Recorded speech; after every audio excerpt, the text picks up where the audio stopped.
Hello and welcome to the Entrepreneurial Musician from Hits Academy, a newsletter, coaching service, podcast, and blog preparing today's musicians for tomorrow's realities.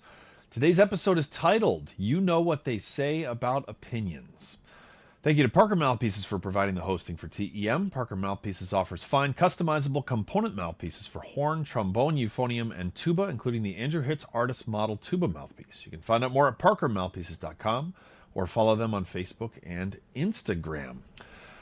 Next week, I'm actually announcing my first ever online course. I'm very excited about this. It's about practicing. I'm not going to tell you any more, but it will probably pertain to a number of you. And so what you're feeling right now is excited. This is a teaser. It's not a particularly interesting teaser, but I'm going to let you know that. By the way, it is almost midnight on a Friday night. I have been solo parenting a kid who was home sick from school today. My wife is, I don't know where she is. She's somewhere guest conducting. She was in Washington State last weekend. I think she's in South Carolina now. This is at midnight. This is either going to go really quickly or it's going to take like 19 takes, or I'm just going to do one take and it's going to be a disaster. Stay tuned to find out which. All right. You know what they say about opinions, ... Sorry for my absence. I had like 3 in a row when I came back, and then the world is just a crazy place right now. I just mentioned that, my wife is traveling, my son's been sick, dog ate my homework, the fly ball, sun got my eyes, etc. But anyway, I'm here, and thank you for your patience with the uneven release schedule.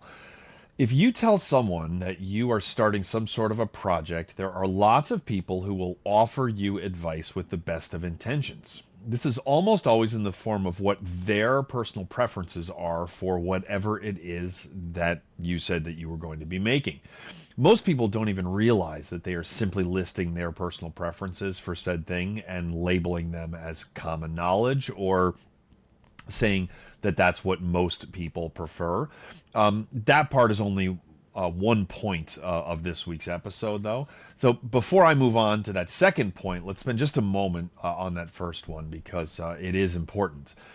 I've been guilty of this, and so have you. I can say this with confidence because I don't think there's a soul alive who hasn't been guilty of this at some point in their lives. But we think that our preferences are the preferences of most people. I'm guessing that's true a lot of the time. It's also very much not true a lot of the time, and I think it's pretty hard, speaking for myself, it can be pretty hard sometimes to tell the difference. If you read just about any business book, you will see that one of the main points is frequently about how easily business people can fall into the trap of offering things that they personally need, and then rather than centering the actual people who they are trying to reach with their product. And then it goes deeper than that too. It's like they tend to market in ways that resonate with them rather than with their actual, audience, etc. This is such a common mistake that it is mentioned in some form or other in business book after business book after business book. And the friend, relative, colleague, or coworker offering you their blanket advice is not exempt from falling into that trap. So always take people's observations about the space you are in, as well as any advice that anyone may have for you, with a giant grain of salt, and make sure they really know what they are talking about. Because most of the time, most of us don't. I do know what I'm talking about when I talk to you about my preferences, but unless it's a few really specific, niches, then I really do not have my finger on the pulse of really, on any global scale. And I don't mean global meaning like actually global. I'm tired. You and I stick to the script, Hits. But like I said, this episode is deeper than just that one point. Let's say that this person is right about whatever assertion they are making. If they are, there's a good chance that others will know this assertion and agree with it as well. If you do the same thing in the same way as everyone else, you are going to have an awful lot of trouble standing out. And standing out is the hardest part when everyone is their own publisher or maker of anything, right? The gatekeepers are all gone, and all is an exaggeration, of course, but so many gatekeepers have disappeared or are just have like a minuscule amount of power and control. than they used to over so many different industries and even so many different things within the music industry. And so, yeah, it's drastically different times than what a lot of us grew up in.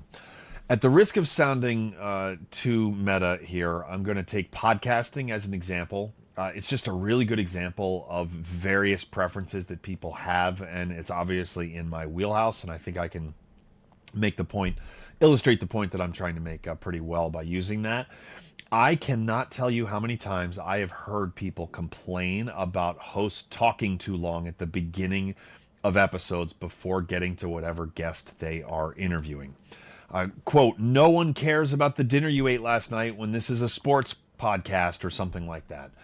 I have comments turned off for all of my YouTube videos because I don't find them useful, even though the overwhelming majority of comments that I have gotten via email, in person, the comments that haven't been turned off from the 500 plus episodes of TEM and the Brass Junkies have almost all been positive. I still just don't find them all that useful.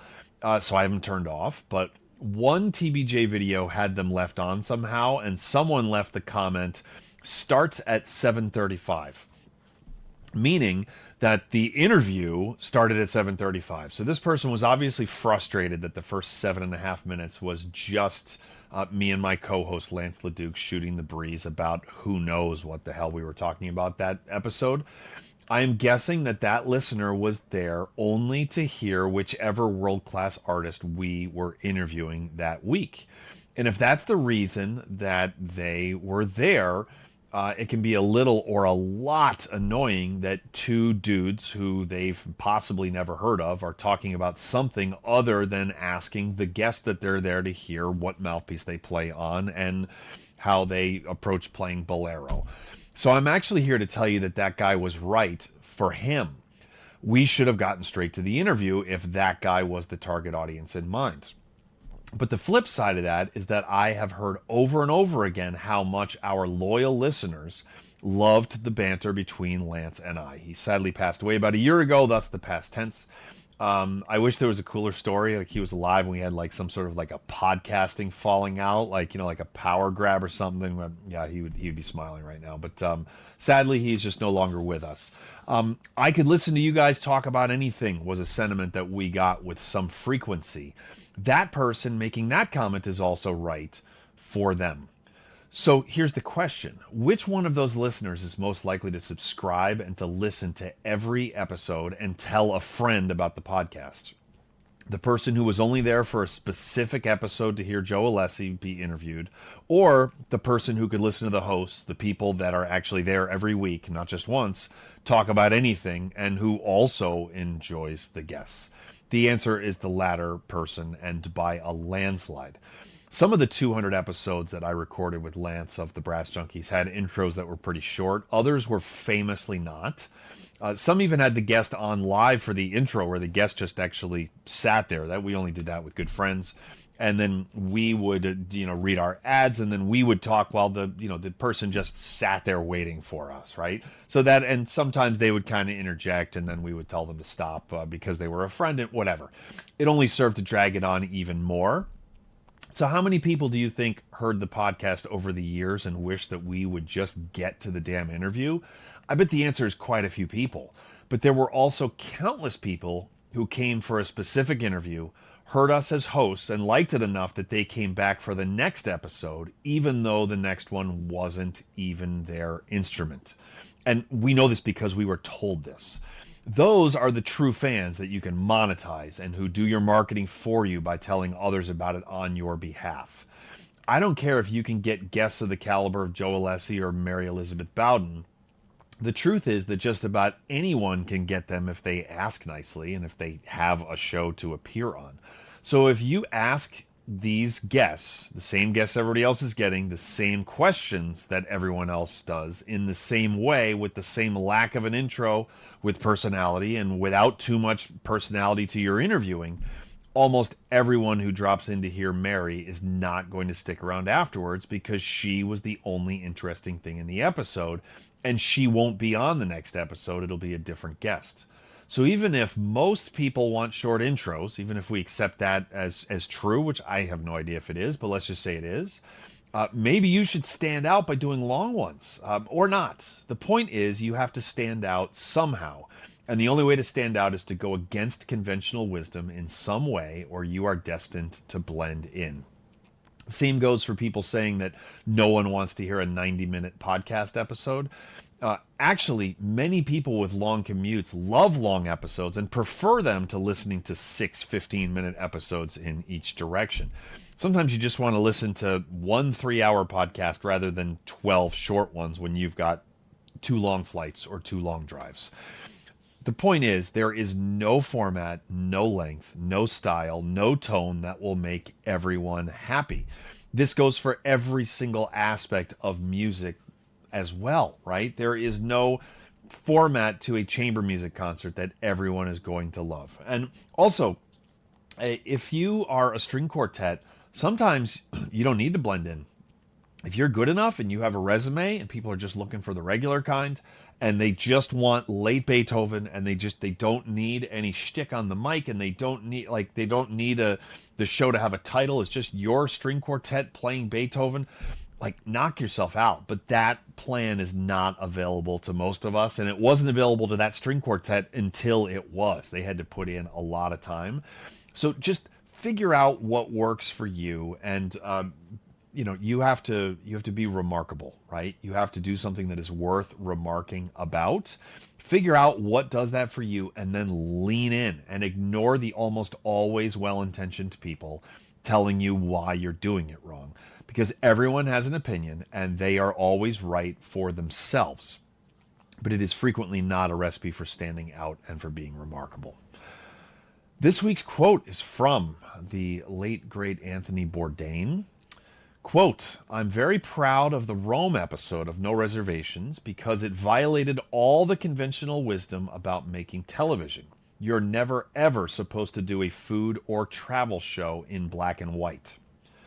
Bourdain's Rome episode aired in 2010, and it was legendary because it was in black and white. And as he just mentioned, you do not do that on a food show. That's crazy.